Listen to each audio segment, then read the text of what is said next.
आशुतोष जी, मैं आपसे पूछना चाहती हूं, एक परसेप्शन बना देना, ठीक है, कहीं कहीं गलतियां हुई होंगी, कहीं कहीं कोई कटु हुआ होगा, कहीं इधर से गलती, कहीं उधर से गलती, कोई ये नहीं कह सकता कि भाई 100% मेरा दामन पाक साफ है और दूसरे का दामन मैला है।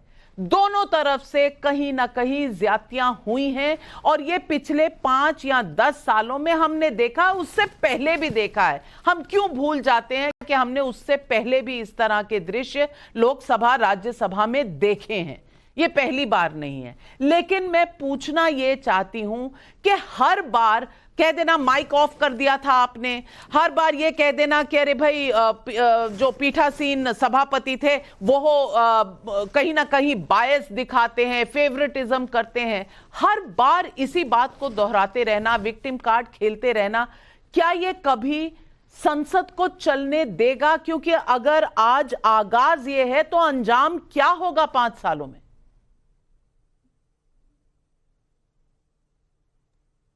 ये आपका बहुत माइक आसान मैंने है। म्यूट नहीं किया। ये आपका बहुत, माइक मैंने म्यूट नहीं किया। इससे पहले कि आप मुझ मैंने पर, भी नहीं कहा कि आपने मेरा माइक इससे म्यूट किया पहले है। कि आप मुझ पर तोहमत लगाएंगे, आपका माइक आप ही के कंट्रोल में है। कम से कम मैं दर्शकों को बता दूं कि सभापति की तरह मेरी गत मत बनाइएगा।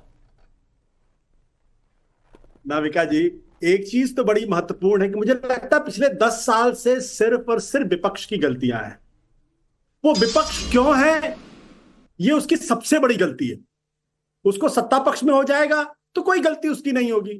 अब राहुल गांधी बेचारे क्या करें, वो कांग्रेस पार्टी के हैं तो जाहिर सी बात है सरकार उनको पसंद नहीं करती है, और पसंद करना भी नहीं चाहिए, क्यों पसंद करेगी। लेकिन 2-3 चीजें बड़ी महत्वपूर्ण है। पहली बात यह है कि जगदीप धनखड़ जी के पहले वेंकैया नायडू जी राज्यसभा के सभापति थे, और ओम बिरला के पहले सुमित्रा महाजन थी वहां पे स्पीकर। आप किसी भी विपक्ष के सांसद से पूछ लीजिए, मेरी गारंटी है कि इन दोनों के कंडक्ट को लेके नाराजगी हो सकती है, लेकिन सम्मान हर विपक्षी सांसद के मन में था। वेंकैया नायडू जी इतने सीजन्ड आदमी थे, सुमित्रा महाजन जी इतने सीजन्ड आदमी थे, उनको मालूम था कि सदन कैसे चलाना है, सांसदों के साथ कैसे बर्ताव करना है और किस तरीके से उनको हैंडल करना है। ये प्रॉब्लम जो है ये जगदीप धनखड़ जी के आने के बाद क्यों शुरू हुई और ओम बिरला जी के आने के बाद क्यों शुरू हुई, इस पर भी चर्चा होनी चाहिए। मैं इस डिबेट में जा ही नहीं रहा हूं कि सुमित्रा महाजन जी को लोकसभा का टिकट क्यों नहीं दिया गया। मैं उस डिबेट में नहीं जा रहा हूं कि आपको भी अच्छी तरीके से मालूम, मुझे भी अच्छी तरीके से मालूम। सवाल इसी बात को लेकर यह है कि अगर जो बात अभी आपने के सुरेश के बारे में बात कही, जहां तक मुझे याद पड़ता है के सुरेश जी मलयालम के हैं, उनकी हिंदी उतनी अच्छी नहीं है, इसलिए उनके ऊपर यह दोष दे देना कि उन्होंने कार्रवाई नहीं की।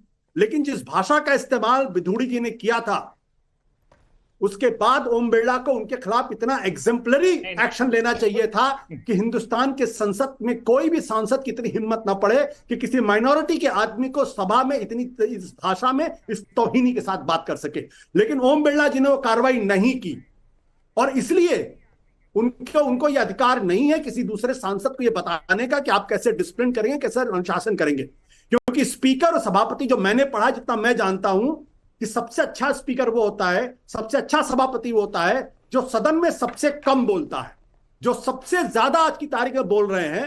हर सांसद से ज्यादा तो जगदीप धनखड़ की आवाज सुनाई पड़ती है। तो भाई अगर आपको भी तो अपने ऊपर नियंत्रण रखना पड़ेगा। एकदम गलत बात है। मैं आशुतोष से एक ही मेरा डिफरेंस है, जगदीप धनखड़ जी हर वक्त बड़े तमीज से और तहजीब से पेश आते हैं, हर वक्त। और वेंकैया नायडू का तो एक अलग ही स्टाइल था। अब आशुतोष, आपका स्टाइल और अरविंद केजरीवाल का स्टाइल अलग है, इसलिए आप में नहीं है, तो वो भी बात सही है। अब धनखड़ जी का स्टाइल अलग है, पर वो हर वक्त तमीज और तहजीब से और लोगों को इंक्लूसिव लेने की कोशिश करते हैं। आज भी उन्होंने क्या कहा, सागरिका को कहा कि भाई सागरिका, इसलिए आप आई हैं, आप इतने अच्छी वीकली कॉलम्स लिखते हैं। वो नहीं कहना उनको, he could have easily not said it. तो ये तुलना करनी कि भाई वेंकैया नायडू पहले थे, तब तो आप माउंटबैटन की तरफ भी चले जाइए ना, तो ये बात गलत है। आज के जो सिचुएशन है उसमें Ashutosh, the situation is as follows. हमने जो पारंपरिक तहजीब और तमीज थी वो हम खो बैठे हैं। अब दो ही ऑप्शंस हैं, या तो ये अखाड़ा बन जाए या ये संसद रहे। मैं समझता हूं कि जैसे नाविका जी ने कहा कि इतना पैसा खर्च हो रहा है और आपका और मेरा खर्च हो रहा है, इनका तो खर्च हो नहीं रहा, टैक्स पेयर का खर्च हो रहा है। इस खर्चे को हम कैसे ऑप्टिमाइज करें, ये है प्रश्न इस देश के सामने। और आशुतोष जी कभी कभी मुझे संदेह होने लगता है, आप तो मेरी तरह कभी पत्रकार हुआ करते थे, पार्लियामेंट भी जाते होंगे, अब आप कह रहे हैं भाषा समझ में नहीं आई। आप जानते हैं ना वहां सबके पास हेडफोन होते हैं, सबके पास हेडफोन होते हैं, अनुवादक होते हैं, ट्रांसलेशन चल रही होती है और हंगामा हो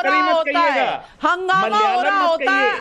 और अगर के सुरेश जी वहां पीठासीन थे तो उनकी अपनी पार्टी के बहुत से लोग हैं जो बता देते हैं कि अरे भाई ये क्या कह रहे हैं। और मैं ये भी क्लियर कर दूं, रमेश बिधूरी जी के जो शब्द थे वो माइनॉरिटी छोड़िए, किसी के लिए भी ऐसे शब्द जो है वो नहीं इस्तेमाल होने चाहिए। और मैं पूरी तरह से कहती हूं कि उनकी गलती नहीं, उनको तो निकाल देना चाहिए था सदन से, क्यों नहीं निकाला। और उसका भी इल्जाम सिर्फ ओम बिरला, क्योंकि ये परसेप्शन बनाने की बात है कि हर गलती सभापति की होती है, जो सभापति सत्ता पक्ष का होता है। बोलने दीजिएगा। हाँ देखिए, आपने जो बात की बड़ी, यहाँ किसी ओम बिरला जी को या किसी जगदीप धनखड़ जी को डिसरेस्पेक्टफुल होने की बात नहीं है।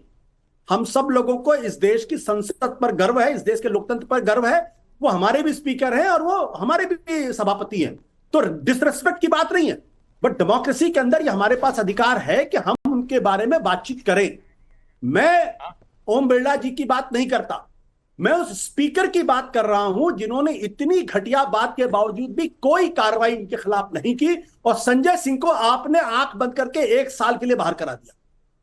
संजय सिंह का कंडक्ट अच्छा हो सकता, बुरा हो सकता, उसमें बहस हो सकती है, बट राम बिधूड़ी का जो कंडक्ट था वो दुनिया के किसी भी पैमाने पे सही नहीं था। न तो भारतीय जनता पार्टी ने उनके खिलाफ कार्रवाई की, न केंद्र की सरकार ने उनके खिलाफ कोई कार्रवाई की, न ही संसद ने उनके खिलाफ कार्रवाई की। और इसलिए संसद शर्मसार है। रमेश बिधूरी जी का जो स्टेटमेंट है उसने देश का सर झुकाया ही था, ऊंचा तो नहीं किया था। कोई एक्शन आज तक क्यों नहीं हुआ?